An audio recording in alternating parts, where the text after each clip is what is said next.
Oui, bonjour, je vous appelle parce que j'ai un gros problème. Mon DJ vient de me planter. Là, on est vraiment dans la mouise pour ce soir. Est-ce que ce serait possible que vous puissiez assurer le coup? Rien de compliqué, hein, juste à passer un petit peu de musique, ramener un petit peu de jet de lumière, votre sono, tout ça.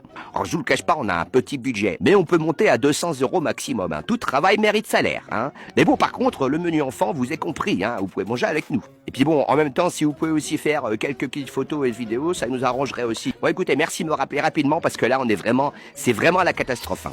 Bonjour monsieur, je viens de tomber sur votre message, malheureusement je ne pourrai donner suite. En effet, aujourd'hui nous sommes déjà en prestation, et c'est une prestation mariage. Sachez aussi mon cher monsieur que je respecte tous les budgets. Malgré tout, pour 200 €, c'est juste pas possible. Comme vous le dites si bien, tout travail mérite salaire, mais à ce budget là, ça me coûterait même de l'argent pour aller vous faire plaisir. Voilà pourquoi je vous conseille simplement d'aller vous retourner vers de la location de matériel. Et en même temps, je vous invite à bien regarder cette vidéo et vous verrez que DJ, c'est un vrai métier. Salut, si tu tombes pour la première fois sur ce genre de vidéo, moi c'est Adrien, j'ai 42 ans et je suis DJ professionnel depuis 20 ans. DJ est mon métier principal et ma seule source de revenus. J'ai créé cette chaîne il y a 2 ans pour défendre le métier de DJ qui pour moi est un métier bien trop sous-estimé. C'est pourquoi dans toutes mes prestations, je t'emmène avec moi en immersion totale en vidéo afin de te montrer les coulisses de ce beau métier. Au moment où je tourne cette vidéo, nous sommes samedi, il est 14 h et après avoir chargé le camion, direction Averton pour une prestation mariage. Nous avons 1 heure de route. La prestation débute à 19 h 30 mais tu l'auras deviné, il faut toujours arriver à l'avance pour que la sonorisation soit montée. Nous arrivons donc dans la commune d'Averton. Vous allez voir, c'est une salle qui est magnifique, je la connais un peu, on avait fait un mariage il y a quelques années, qui pareil, ils ont refait la salle, donc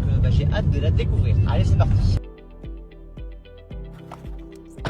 Salut les gars, on est arrivé donc dans la salle des fêtes d'Averton.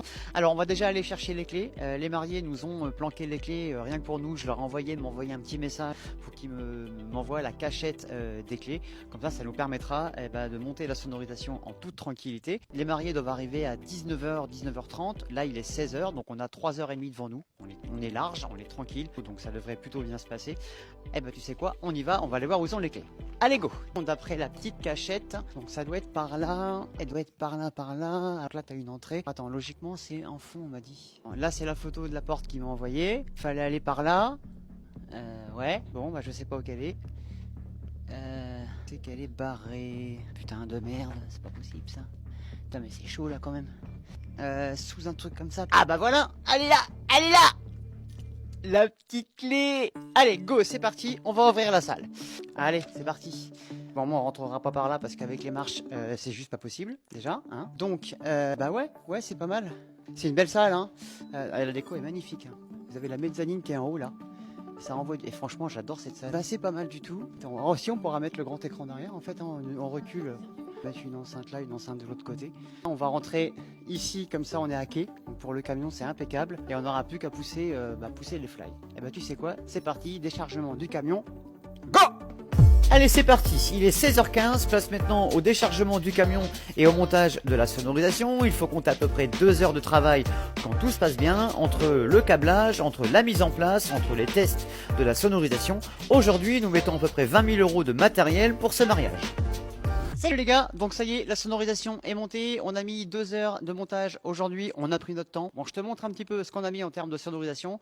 Aujourd'hui, on est 80 personnes pour un mariage, donc on a juste mis donc nos 4 lyres que tu vois ici derrière moi. Donc on a les 4 JB System en 150 watts, ce sont les Challenger, elles sont toutes les 4 contrôlables sans fil, je te montrerai ça tout à l'heure. On a mis notre devanture bois qui est ici, tout le monde la connaît, donc là pour les mariages, hein, c'est une devanture qui est assez sobre, qui est très jolie et qui passe bien. Viens, on passe derrière, je te montre un petit peu ce qu'on a mis en termes de sonorisation. Donc j'ai mis mes 2 subs qui sont ici.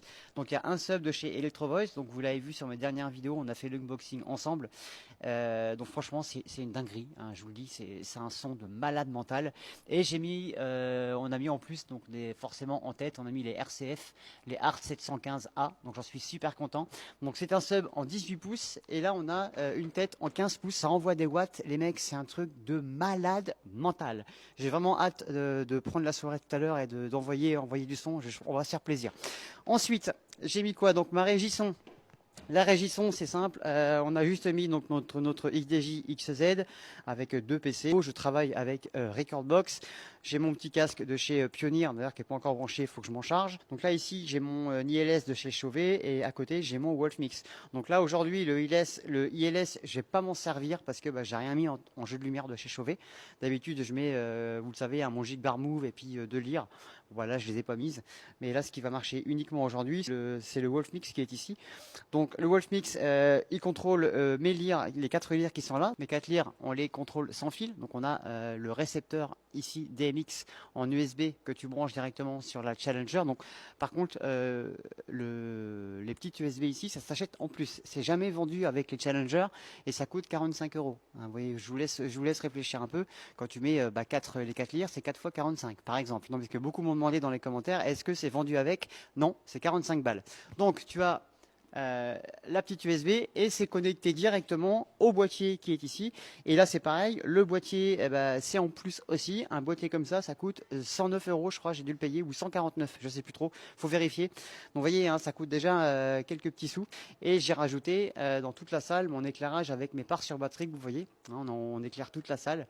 Donc ce sont des parts de chez Boomtown DJ, ils sont DMX sans fil et en plus ils sont sur batterie.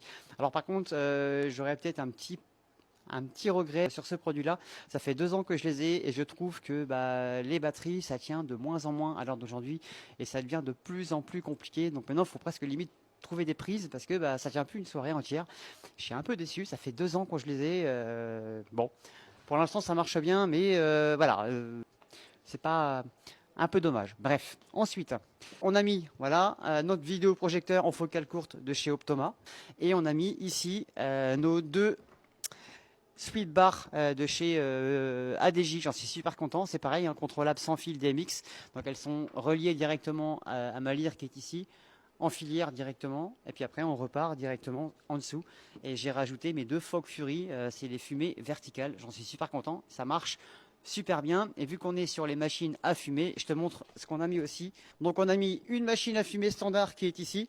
Donc là c'est vraiment pour pendant la soirée. Alors moi je préfère les machines à fumer que les machines à brouillard parce que j'aime bien le côté nostalgie. J'aime bien la vraie fumée. Parce que pour moi la machine à brouillard c'est bien, mais je sais pas, t'as pas l'esprit années 90-2000 où on avait vraiment la grosse fumée. Moi j'aime bien avoir cette petite nostalgie. Donc j'aime bien les machines à fumer. Et ici, on va retrouver la machine à fumer lourde. C'est les fumées qui restent placardées au sol. Donc ça, c'est le top pour les ouvertures de balles, pour des effets visuels. Franchement, les mariés, généralement, sont super contents. Voilà, on a fait le tour. Nous, maintenant, on va se préparer pour l'entrée des mariés. Je te partage toute la soirée, comme à chaque fois, avec quelques petits conseils. Et je te dis à tout à l'heure. Il est 19h30, les stars de la soirée viennent d'arriver.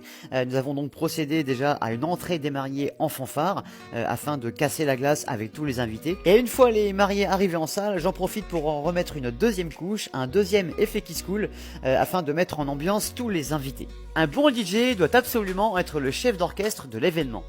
Il n'est pas juste là pour passer de la musique, il doit ambiancer ses invités et proposer des animations tout au long du repas.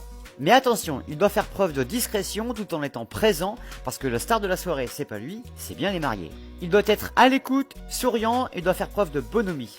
Il doit faire preuve d'adaptation et d'anticipation à tout moment de la soirée. Il doit aussi absolument savoir travailler en équipe avec les cuisines. En effet, le repas doit être synchronisé entre les animations et le service afin de ne pas manger froid et de ne pas danser trop tard non plus. Et quand tout est bien synchronisé, à 23h30, généralement, on peut lancer le dessert et à minuit et quart, c'est l'ouverture de bal des mariés. Durant la soirée, nous avons passé tout style de musique, années 80, 90, 2000, toujours en fonction du public que nous avions sur la piste. Un bon DJ doit savoir lire la piste, avoir des transitions fluides, mais surtout passer des titres au bon moment. Revenons à l'essentiel, le métier du disque jockey est de faire danser les gens, rien d'autre. Les scratchs et les poètes-poètes, on s'en fout. Ça y est, il est 4h du matin, place maintenant au démontage de la sonorisation, il faut généralement compter 1 heure de travail, et oui, quand les gens vont se coucher, le DJ lui, il travaille encore. Place maintenant au chargement du camion, et après 16 heures du travail, on peut fermer les portes. Ça, il fait jour. Bon, voilà. On arrive, il fait jour, on repart, il fait jour. Les beaux jours arrivent, hein, ça y est. Hein. Bon, il est quelle heure? 5h30. 5h30. Ah bah oui, ça pique. Hein. Ouais. Bon voilà, j'espère que cette vidéo vous a plu comme d'habitude. N'hésitez pas à partager, n'hésitez pas à liker, n'hésitez pas à mettre cette vidéo dans vos favoris. Voilà. Allez, bisous bisous et on vous dit à très bientôt pour de nouvelles aventures.